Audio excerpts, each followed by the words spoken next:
دیکھیں پہلے تو وہ آٹے والی بات جو چل رہی ہے نا، تو آپ جو بات کر رہی ہیں نا سسٹم بنا دیں، اگر سسٹم بن گیا نا تو رش نظر نہیں آئے گا، تو رش نظر نہیں آئے گا تو اس کا کوئی بینیفیشری نہیں ہوگا. جو اصل مقصد ہے نا کہ جو حاصل کرنا سیاسی مقاصد، وہ کیسے حاصل ہوں گے، اس کا بھی میکنزم، اس کا میکنزم پہلے بنایا جاتا ہے ہمارے ہاں کہ رش دکھا کے عوام سے کس طرح جو ہے یا جو مصنوعی شہرت حاصل کرنے کے طریقے ہیں وہ کس طرح حاصل کرنی ہے.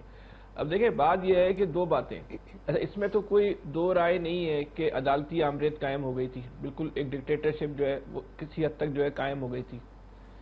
لیکن اس سے زیادہ اہم بات یہ ہے کہ کس نے قائم کی تھی، وہ کون لوگ تھے جنہوں نے قائم کی تھی. افتخار چودھری کے زمانے سے شروع ہو جائیں.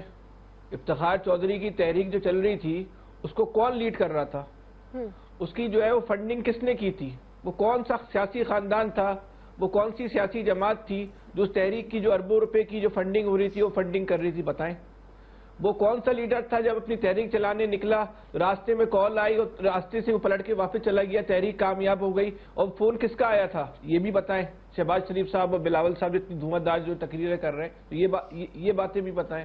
کل شہباز شریف صاحب جنہی کے جوش خطابت میں یہ بھی کہہ گئے کہ یوسف رضا گیلانی کو جو ہے وہ عدالتی ڈکٹیٹرشپ کی بھینٹ چڑھا دیا گیا، تو بھائی گیا کون تھا ان کے خلاف، کوئی بتایا نا. یہ بھی ان سے کوئی پوچھنے والا تھا بھائی کون گیا تھا یوسف رضا گیلانی کے خلاف عدالت میں؟ آپ ہی گئے تھے بھائی، آپ کے بھائی گئے تھے، آپ نے جشن منایا تھا عدالت. آج آپ کہتے ہو کہ آپ اس کو کہتے ہو کہ اس کو عدالتی ڈکٹیٹرشپ کی جو ہے وہ ان کو بین چڑھا دیا گیا. اچھا فائدے کی بات کیا، جب انہی پہ بات آ رہی ہے تو یہ سب لوگ مل کر ایک ہو گئے نا. جب عام آدمی کا مسئلہ ہوگا ادھر تو یہ لوگ ایک نہیں ہوتے. اسی عدالت نے بڑی شفافی کے ساتھ از خود نوٹس کی بنیاد پہ نسلہ ٹاور جو جس طرح گرایا گیا تھا، کوئی مثال نہیں ملتی کہ جو ایک لیگل بلڈنگ کو جو گرا کے ہزاروں لوگوں کو بے گھر کر دیا گیا، اس پر کیوں نہیں لے کر آئے یہ قرارداد؟ اس میں آپ کے مفادات جو ہے نا متاثر نہیں ہو رہے تھے، اس میں عام آدمی جو ہے متاثر ہو رہا تھا. جہاں ان سیاستدانوں کے مفادات متاثر ہوئے، جہاں ان طاقتور لوگوں کے مفادات متاثر ہوئے. اور وہ عامر صاحب کی بات کی جو ان کے دور میں شاہد خاقان عباسی کے دور میں آشش بات حاصل نہیں تھی، اجازت نہیں ملی، اس پر آشش بات حاصل ہے، اس پر اجازت مل گئی، آپ نے قانون بنا دیا. ٹھیک ہے، اس کا مطلب کیا ہے؟